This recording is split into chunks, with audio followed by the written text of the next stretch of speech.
എല്ലാ വിദ്യാർത്ഥികൾക്കും പുതിയൊരു വീഡിയോയിലേക്ക് സ്വാഗതം. ഈ വർഷത്തെ +1 ഹയർ സെക്കൻഡറി സ്പോട്ട് അഡ്മിഷനായിട്ടുള്ള അപേക്ഷകൾ ഇന്ന് അവസാനിക്കും. ഇന്ന് വൈകുന്നേരം 4 മണി വരെ മാത്രമാണ് വിദ്യാർത്ഥികൾക്ക് ഈ വർഷത്തെ +1 ഹയർ സെക്കൻഡറി സ്പോട്ട് അഡ്മിഷനുള്ള അപേക്ഷ സമർപ്പിക്കാനായിട്ട് സാധിക്കുക. ഇതുവരെ അലോട്ട്മെൻറ്റിന് അപേക്ഷിക്കാൻ പറ്റാതിരുന്ന വിദ്യാർത്ഥികൾ, അപേക്ഷിച്ച് അലോട്ട്മെൻറ്റ് കിട്ടാതിരുന്ന വിദ്യാർത്ഥികൾ, അലോട്ട്മെൻറ്റ് കിട്ടുകയും എന്നാൽ അപേക്ഷയിലെ തെറ്റ് കാരണം അഡ്മിഷൻ ലഭിക്കാതിരുന്ന വിദ്യാർത്ഥികൾ എന്നിവർക്ക് ഈ ഒരു ഹയർ സെക്കൻഡറി സ്പോട്ട് അഡ്മിഷനിൽ പങ്കെടുക്കാവുന്നതാണ്. അപ്പോൾ വിദ്യാർത്ഥികൾക്ക് ഈ ഒരു വീഡിയോ വഴി എങ്ങനെയാണ് ഈ ഒരു സ്പോട്ട് അഡ്മിഷനിൽ പങ്കെടുത്ത് ഈ ഒരു അപേക്ഷ നൽകിയ ശേഷം ഇതിൽ അഡ്മിഷൻ എങ്ങനെയാണ് നിങ്ങൾക്ക് ലഭിക്കുക എന്നുള്ളതാണ്. പല വിദ്യാർത്ഥികളും സ്പോട്ട് അഡ്മിഷൻ റിസൾട്ട് എപ്പോഴാണ് എന്നുള്ളത് പല വിദ്യാർത്ഥികളും ചോദിക്കുന്നുണ്ട്. അതുകൊണ്ടാണ് ഈ ഒരു കാര്യം പ്രത്യേകം സൂചിപ്പിക്കുന്നത്. വിദ്യാർത്ഥികൾ വേക്കൻസി പരിശോധിച്ച് നിങ്ങൾക്ക് താല്പര്യമുള്ള എല്ലാ സ്കൂളിലേക്കും നിങ്ങൾക്ക് ഓപ്ഷനുകൾ നൽകാവുന്നതാണ്. അപ്പോൾ നിരവധി വേക്കൻസീസ് ആണുള്ളത്. അതുകൊണ്ട് തന്നെ നിങ്ങൾക്ക് താല്പര്യമുള്ള എല്ലാവിധ സ്കൂളുകളിലേക്കും നിങ്ങൾക്ക് ഓപ്ഷനുകൾ സമർപ്പിക്കാം. അത് നിങ്ങൾക്ക് അഡ്മിഷൻ നേടാൻ സാധിക്കുന്ന ഏതൊരു സ്കൂളിലെയും ഏതൊരു കോഴ്സിലേക്കും നിങ്ങൾ ഓപ്ഷനുകൾ നൽകേണ്ടതാണ്. ഇത് റാങ്ക് ലിസ്റ്റ് വഴിയായുള്ള അഡ്മിഷൻ ആയതുകൊണ്ട് തന്നെ വിദ്യാർത്ഥികൾക്ക് നിങ്ങൾക്ക് താല്പര്യമുള്ള എല്ലാവിധ സ്കൂളുകളും നിങ്ങൾക്ക് എല്ലാ കോഴ്സുകളിലേക്കും ഓപ്ഷൻ നൽകാം. നിങ്ങളൊരു 10-20 ഓപ്ഷനെങ്കിലും നൽകാനായിട്ട് പ്രത്യേകം ശ്രദ്ധിക്കുക. കാരണം ഒരു ഓപ്ഷൻ മാത്രം വെക്കരുത്. കാരണം പല വിദ്യാർത്ഥികളും ഒരു സീറ്റ് വേക്കൻസി ഉള്ള സ്കൂളൊക്കെ ഓപ്ഷനായിട്ട് വെക്കാറുണ്ട്. അതുകൊണ്ട് തന്നെ അങ്ങനെ വെക്കരുത്. നിങ്ങൾക്ക് താല്പര്യമുള്ള എല്ലാവിധ സ്കൂളിലേക്കും ഒരു മിനിമം ഒരു 20 ഓപ്ഷൻസ് എങ്കിലും വെക്കാനായിട്ട് ശ്രദ്ധിക്കുക. കാരണം ഒരു സ്കൂളിൽ തന്നെ 4 കോമ്പിനേഷൻസ് ഉണ്ടാവും. അപ്പോൾ അങ്ങനെ വരുമ്പോൾ ഏകദേശം നിങ്ങൾക്കൊരു 3-4 സ്കൂൾ കൊടുക്കുമ്പോൾ തന്നെ നിങ്ങൾക്കത് ഏകദേശം ഒരു 10 ഓപ്ഷൻസ് എങ്കിലും സാധാരണഗതിയിൽ ഉണ്ടാവുന്നതാണ്. അപ്പോൾ നിങ്ങൾക്ക് താല്പര്യമുള്ള സ്കൂളിലേക്കും കോഴ്സിലേക്കും നിങ്ങൾ ഓപ്ഷനുകൾ വെക്കുക. മിനിമം ഒരു 10-20 വെക്കാനായിട്ട് ശ്രദ്ധിക്കുക.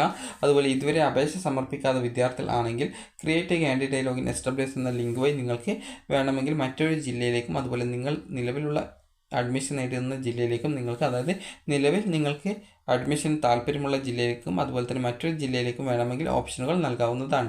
ഈ ഒരു രീതിയിൽ പുതുതായിട്ട് നിങ്ങൾക്ക് വേണമെങ്കിൽ മറ്റൊരു ജില്ലയിലേക്ക് വേണമെങ്കിൽ മറ്റൊരു കാൻഡിഡേറ്റ് ലോഗിൻ മറ്റൊരു ജില്ലയിലേക്ക് ക്രിയേറ്റ് ചെയ്യാവുന്നതാണ്. അതുപോലെ തന്നെ വിദ്യാർത്ഥികൾക്ക് കാൻഡിഡേറ്റ് ലോഗിൻ ചെയ്ത ശേഷം നിങ്ങൾക്ക് നിങ്ങളുടെ ഫോണിലേക്ക്, അതായത് ഒരു സെൻഡ് OTP ഓപ്ഷൻ കാണാൻ സാധിക്കും. അതിൽ ക്ലിക്ക് ചെയ്തുകൊണ്ട് നിങ്ങളുടെ ഫോണിലേക്ക് വരുന്ന OTP നൽകി സബ്മിറ്റ് ചെയ്ത് കഴിഞ്ഞ ശേഷം നിങ്ങൾക്ക് സ്പോട്ട് അഡ്മിഷനായിട്ടുള്ള രജിസ്ട്രേഷൻ ചെയ്യാനുള്ള ലിങ്ക് കാണാൻ പറ്റും. അതിൽ ക്ലിക്ക് ചെയ്ത് നിങ്ങൾക്ക് നിങ്ങളുടെ ആപ്ലിക്കേഷനിലെ എല്ലാവിധ ഡീറ്റെയിൽസും വായിച്ച് നോക്കി എന്തെങ്കിലും തെറ്റുണ്ടെങ്കിൽ തിരുത്താവുന്നതും അതിനുശേഷം ആവശ്യമുള്ള ഓപ്ഷനുകളൊക്കെ നൽകാവുന്നതും ആണ്. അപ്പോൾ വിദ്യാർത്ഥികൾക്ക് ഇന്ന് വൈകുന്നേരം ഈ ഒരു 4 മണി വരെയാണ് ഈ ഒരു അപേക്ഷ നൽകാൻ സാധിക്കുക. അതുപോലെ സ്പോട്ട് അഡ്മിഷൻ ആപ്ലിക്കേഷൻ നൽകിക്കഴിഞ്ഞാൽ നിങ്ങൾ ആപ്ലിക്കേഷൻ കൺഫേം ചെയ്തിട്ടുണ്ട് എന്ന് ഉറപ്പുവരുത്തുകയും ആ ഒരു ആപ്ലിക്കേഷൻ്റെ പ്രിൻ്റ് ഔട്ട് നിർബന്ധമായിട്ടും എടുക്കേണ്ടതാണ്. കാരണം പല വിദ്യാർത്ഥികളും ആപ്ലിക്കേഷൻ കൺഫേം ചെയ്യാനായിട്ട് വിട്ടുപോകാറുണ്ട്. അതുകൊണ്ടാണ് നിങ്ങളോട് ഈ ഒരു കാര്യം പ്രത്യേകം സൂചിപ്പിക്കുന്നത്. അപ്പോൾ ആപ്ലിക്കേഷൻ കൺഫേം ചെയ്തിട്ടുണ്ടെങ്കിൽ മാത്രമാണ് നിങ്ങൾക്ക് ആപ്ലിക്കേഷൻ്റെ പ്രിൻ്റ് ഔട്ട് കിട്ടുക. അപ്പോൾ ആ ഒരു പ്രിൻ്റ് ഔട്ട് വിദ്യാർത്ഥികൾ ഡൗൺലോഡ് ചെയ്യുകയോ അല്ലെങ്കിൽ പ്രിൻ്റ് ഔട്ട് എടുക്കുകയോ ചെയ്യേണ്ടതാണ്. അതിൻ്റെ പ്രിൻ്റ് ഔട്ട് നിങ്ങൾ അഡ്മിഷനായിട്ട് പോകുന്ന സമയത്ത് എടുക്കേണ്ടതായിട്ടുണ്ട്. ഇനി എങ്ങനെയാണ് ഈ സ്പോട്ട് അഡ്മിഷൻ്റെ ഈ ഒരു റിസൾട്ട് അല്ലെങ്കിൽ അഡ്മിഷൻ എന്നുള്ള കാര്യം നോക്കാം.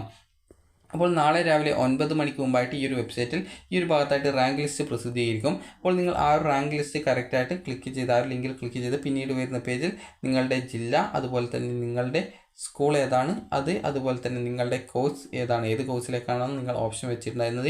ഈ ഒരു രീതിയിൽ നിങ്ങൾ എല്ലാ ഓപ്ഷനുകളും ഇതേ സെയിം രീതിയിൽ തന്നെ ചെക്ക് ചെയ്ത് നോക്കേണ്ടതാണ്. അതായത് ആദ്യം ജില്ല സെലക്ട് ചെയ്യുക, പിന്നീട് നിങ്ങളുടെ സ്കൂൾ സെലക്ട് ചെയ്യുക, പിന്നീട് ഏത് കോഴ്സിലേക്കാണ് അപ്ലൈ ചെയ്തത് ആ ഒരു കോഴ്സ് സെലക്ട് ചെയ്യുക. സെലക്ട് ചെയ്ത് സബ്മിറ്റ് ചെയ്യുന്ന സമയത്ത് നിങ്ങളുടെ ആ ഒരു സ്കൂളിൽ അപ്ലൈ ചെയ്തിട്ടുണ്ടായിരുന്ന വിദ്യാർത്ഥികളുടെ റാങ്ക് ലിസ്റ്റ് നിങ്ങൾക്ക് കാണാൻ സാധിക്കും. അപ്പോൾ നിങ്ങൾ ഓരോ സ്കൂളിൻ്റെയും റാങ്ക് ലിസ്റ്റ് നിങ്ങൾക്ക് ഇതേ രീതിയിൽ പരിശോധിക്കുകയും നിങ്ങൾക്ക് ആ ഒരു സ്കൂളിൽ എത്ര വീതം വേക്കൻസി ഉണ്ടെന്നുള്ളത് കൃത്യമായിട്ട് മനസ്സിലാക്കുകയും ചെയ്യുക. ഇപ്പോൾ ഒരു ഉദാഹരണത്തിന് ആദ്യത്തെ സ്കൂൾ നോക്കുന്ന സമയത്ത്, ആദ്യത്തെ കോഴ്സിലേക്ക് നോക്കുന്ന സമയത്ത് നിങ്ങളുടെ റാങ്ക് ഒരു 10 ആണെന്ന് കരുതുക. ആ ഒരു സ്കൂളിലെ വേക്കൻസി എന്ന് പറയുന്നത് ഒരു 25 ആണെന്ന് കരുതുക. അപ്പോൾ നിങ്ങൾക്ക് ഈ ഒരു സ്കൂളിൽ പോയി കഴിഞ്ഞാൽ അഡ്മിഷൻ കിട്ടും. ഇതേ രീതിയിൽ നിങ്ങൾ വെച്ചിട്ടുള്ള ഓപ്ഷൻ എല്ലാ സ്കൂളിലെയും നിങ്ങളുടെ റാങ്ക് ഡീറ്റെയിൽസ് പരിശോധിക്കുകയും ആ ഒരു കോഴ്സിൽ എത്ര വേക്കൻസി ആ ഒരു സ്കൂളിൽ ഉണ്ട് എന്നുള്ളതും അവിടെ അഡ്മിഷൻ കിട്ടാൻ സാധ്യത ഉണ്ടോ എന്നുള്ളതും മനസ്സിലാക്കുക. ഇത് മനസ്സിലാക്കിയ ശേഷം നാളെ ഉച്ചയ്ക്ക് 12 മണിക്ക് മുമ്പായിട്ട്, അതായത് നാളെ രാവിലെ 10 മണി മുതൽ 12 മണിക്കിടയിലായിട്ട് നിങ്ങൾ നിങ്ങളുടെ രക്ഷിതാവിനെയും കൂട്ടി നിങ്ങളുടെ ഡോക്യുമെൻറ്റ്സ്, അതുപോലെ തന്നെ ഫീസ്, അതുപോലെ സ്പോട്ട് അഡ്മിഷൻ അപ്ലൈ ചെയ്തതിൻ്റെ ആ ഒരു സ്ലിപ്പ് എന്നിവ, അതായത് പ്രിൻ്റ് ഔട്ട് എന്നിവ എടുത്തുകൊണ്ട് നിങ്ങളുടെ രക്ഷിതാവിനെയും കൂട്ടി അന്നത്തെ ദിവസം, അത് നാളെ ഉച്ചയ്ക്ക് 12 മണിക്ക് മുമ്പായിട്ട് തന്നെ ആ ഒരു സ്കൂളിൽ എത്തിച്ചേർന്ന് നിങ്ങളുടെ പേര് രജിസ്ട്രേഷൻ ചെയ്യേണ്ടതാണ്. അപ്പോൾ ഉച്ചയ്ക്ക് 12 മണിക്ക് ശേഷം പോയി കഴിഞ്ഞാൽ നിങ്ങൾക്ക് അഡ്മിഷൻ തരുന്നതല്ല. കാരണം മുൻ വർഷം പല വിദ്യാർത്ഥികളും ഉച്ചയ്ക്ക് 12 മണിക്ക് ശേഷം പോയിട്ടുണ്ടായിരുന്നു. അങ്ങനെ അവർക്ക് അഡ്മിഷൻ നൽകിയിട്ടുണ്ടായിരുന്നില്ല. കാരണം സ്കൂളിൽ നിന്ന് അവർക്ക് നിങ്ങളുടെ പേര് രജിസ്ട്രേഷൻ ചെയ്യാനുള്ള ലിങ്ക് ഓട്ടോമാറ്റിക്കലി 12 മണിയാകുമ്പോൾ ഓട്ടോമാറ്റിക്കലി പോകുന്നതാണ്. അതുകൊണ്ട് തന്നെ വിദ്യാർത്ഥികൾ ശ്രദ്ധിക്കേണ്ട പ്രധാനപ്പെട്ട കാര്യം ഈ ഒരു നാളെ ഉച്ചയ്ക്ക് 12 മണിക്ക് മുമ്പായിട്ട്, അത് രാവിലെ 10 മണിക്ക് മുമ്പായിട്ടോ അല്ലെങ്കിൽ 12 മണിക്ക് മുമ്പായിട്ടോ നിങ്ങൾ സ്കൂളിൽ എത്തിച്ചേരുക. അതായത് രാവിലെ 10 മണി മുതൽ 12 മണി വരെ വരുന്ന വിദ്യാർത്ഥികളെ ഉൾപ്പെടുത്തിക്കൊണ്ടാണ് അവർക്ക് അഡ്മിഷൻ നൽകുക. അതുകൊണ്ട് തന്നെ നാളെ ഉച്ചയ്ക്ക് 12 മണിക്ക് മുമ്പായിട്ട് നിങ്ങൾ പോവുകയും നിങ്ങൾക്ക് അവിടെ അഡ്മിഷനായിട്ട് അവർ വരുന്ന വിദ്യാർത്ഥികളെ ഉൾപ്പെടുത്തിക്കൊണ്ട് ഒരു റാങ്ക് ലിസ്റ്റ് തയ്യാറാക്കി വന്ന വിദ്യാർത്ഥികൾക്ക് അതിൽ നിന്നും വേക്കൻസിക്ക് അനുസരിച്ച് അഡ്മിഷൻ നൽകുകയാണ് ചെയ്യുക. അതുകൊണ്ട് തന്നെ വിദ്യാർത്ഥികൾ ചെയ്യേണ്ട പ്രധാനപ്പെട്ട കാര്യം, നിങ്ങൾ ഈ ഒരു സ്പോട്ട് അഡ്മിഷന് അപേക്ഷിക്കുകയും നിങ്ങൾക്ക് അഡ്മിഷൻ കിട്ടാൻ സാധ്യതയുള്ള സ്കൂൾ ഏതാണ് എന്നുള്ളത് കൃത്യമായിട്ട് മനസ്സിലാക്കി നാളെ ഉച്ചയ്ക്ക് 12 മണിക്ക് മുമ്പായിട്ട്, അത് നാളെ രാവിലെ 10 മണി മുതൽ 10 മണിക്ക് ഏകദേശം ഒരു 11:30 ആ ഒരു സ്കൂളിൽ എത്തിച്ചേർന്ന് നിങ്ങൾ അലോട്ട്മെൻറ്റ് പ്രക്രിയയിൽ പങ്കെടുത്ത് നിങ്ങൾക്ക് അലോട്ട്മെൻറ്റ് കിട്ടുകയാണെങ്കിൽ അഡ്മിഷൻ കിട്ടുകയാണെങ്കിൽ നിങ്ങൾക്ക് ജോയിൻ ചെയ്യാവുന്നതാണ്. അപ്പോൾ വിദ്യാർത്ഥികൾക്ക് ഈ ഒരു വീഡിയോ ഉപകാരപ്രദമായിട്ടുണ്ടെങ്കിൽ ലൈക്ക് ചെയ്യുക, ഷെയർ ചെയ്യുക. Thank you for watching.